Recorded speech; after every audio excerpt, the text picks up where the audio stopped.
and welcome to episode number 99. Yes, that's right, 99 of the Big Rican on Sports podcast.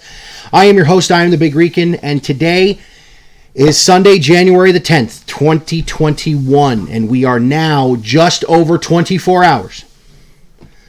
As a matter of fact, we are 27 hours and 40 minutes from the 2021 College Football Playoff National Championship game from Hard Rock Stadium in Miami, Florida, where the number 1 ranked Alabama Crimson Tide will take on the number 3 ranked, the 4-time defending Big Ten champion, the Ohio State Buckeyes, in a game that nobody thought was going to come to fruition. Everyone thought we were getting Alabama-Clemson number 78. No, we are getting Buckeyes-Bama episode 2. Let's recap. Episode 1, the first ever college football playoff national championship run for Ohio State, started in the Dome, the same place they just set the world on fire against Clemson in the Sugar Bowl, where they beat Alabama 42-35 in a thrilling Sugar Bowl, where a Nick Saban defense gave led up over 220 yards to a running back in a single game. I don't think Saban's have ever done it before or since. A game that featured Ohio State with a third-string quarterback coming out of nowhere to get to the playoff and beat Alabama. Now, we know how that went the first time. Beat Alabama, get to the title game, be a 7-point underdog in the title game, and go out and assert their dominance against the University of Oregon, beating the Ducks 42-20 in a game that really shouldn't have been that close. Now, do I think that'll happen tomorrow night? I can pray. I can hope it happens, but I don't think so. I think this is going to be a shootout, and I think it's going to be a close game. So let's get into it. Let's just recap the Sugar Bowl real quick, and let's talk about the things I think Ohio State did there that they'll be able to do again on tomorrow night. First thing, I think they're going to be able to run the ball. The one thing that has happened with Alabama this year is when they have faced teams with good offenses, and this is Saban-led teams in general. When they face teams with good offenses and good offensive lines, they do have some issues stopping the run, i.e. Zeke. You go back and you look at the way they played earlier in the year. I want to say it was Mississippi State that put up over 400 yards against them because they were able to run the football. They went with tempo. So it really could be the kind of game where if Ohio State can get Trey Sermon going, they'll be able to do a lot of damage. But I don't think that's where Ohio State's going to struggle. I think they're going to struggle on the defensive side of the ball. Here's why. You are facing the number 1 rated quarterback in all of college football. Then again, Bama's facing the number 2 rated quarterback in all of college football. In Alabama, you are facing a team that, if they get Waddle back, will have 2 first-round wide receivers on the outside and a top-tier running back in the backfield to go along with Mac Jones. This is where controlling the line of scrimmage is going to come up big for Ohio State. This is not only the most physical line that Alabama will see. I think this will be one of the fastest defenses they will get a hold of through the entire season. This team is primed to win a championship, and I'm talking about both of them. Devontae Smith is coming off of winning the Heisman Trophy. Congratulations to him. First wide receiver since... Is he the first wide receiver since Desmond Howard?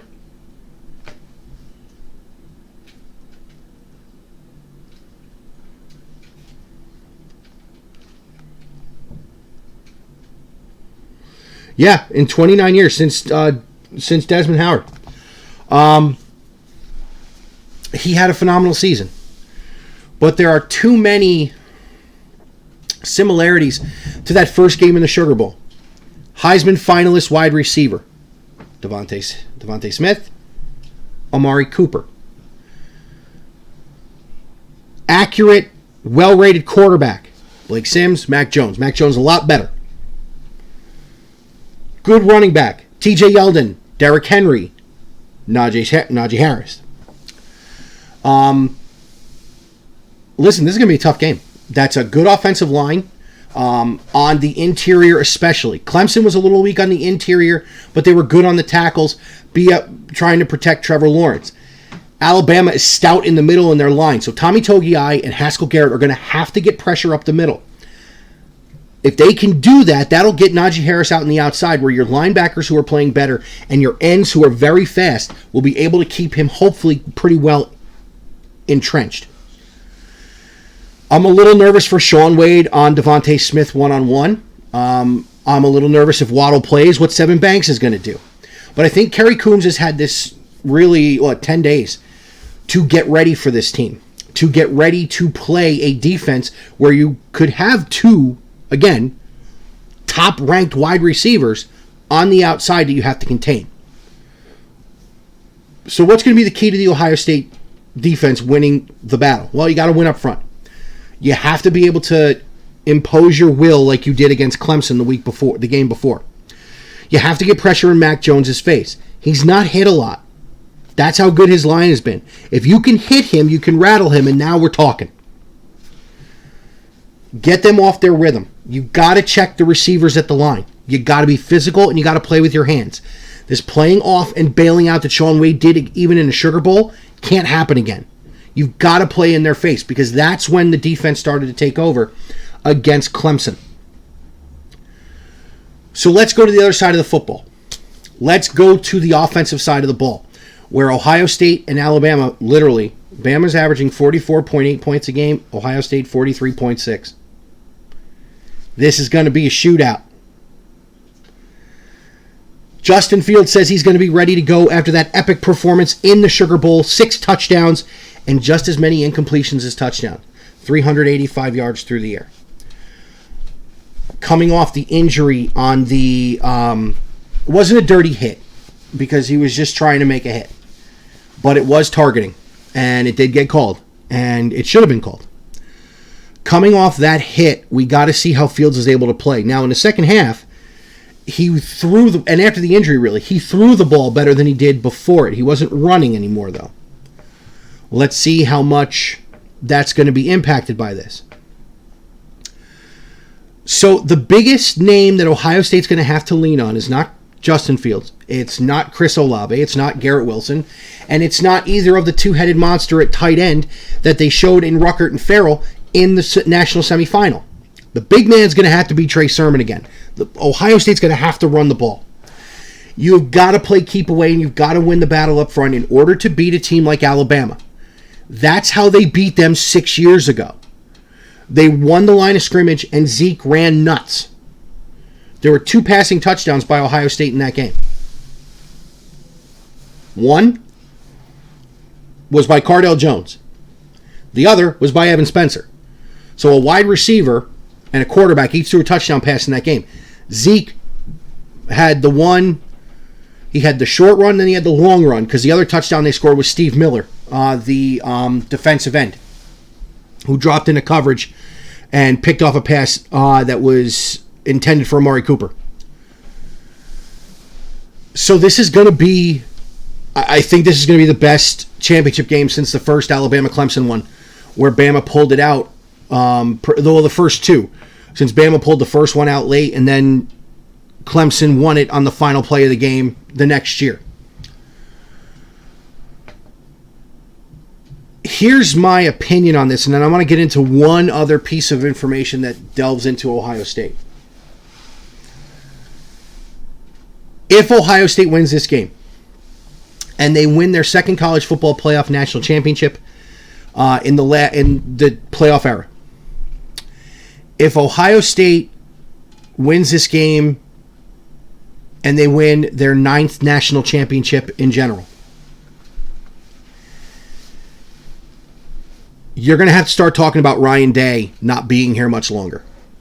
As garbage as that could be, he's probably going to get wooed by the NFL, if nothing more than to be a coordinator somewhere, but I think he'll stay. Ryan Day will have had the best first 2 years since his predecessor. Urban Meyer had a phenomenal first 2 years, winning his first 24 games. Ryan Day has lost 1 game, and that was in last year's college football playoff semifinal against Clemson, which we all know they got screwed out of. You would also beat Alabama for the second time in 7 years.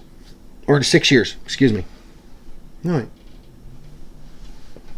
This is the 7th playoff. Yeah, so for the second time in the 7 playoffs, you would have beaten Alabama twice, and the only 2 times you saw them. This would mean a national championship for a team that was told they weren't supposed to be there. Funny. That's what it was 6 years ago. This would mean a national title for a team that only played 6 games because of the pandemic. That had a rough time against the only 2 ranked teams they really played that were any good. And then went out and smoked the best team they played by 3 touchdowns. So how do I see this playing out? Well, I think they're going to do exactly what they did in the first playoff, and that is score the same amount of points in the semifinal as they do in the final. Because if you remember, Ohio State scored 42 points in both games. I think they score 49 points again. This is going to be a shootout.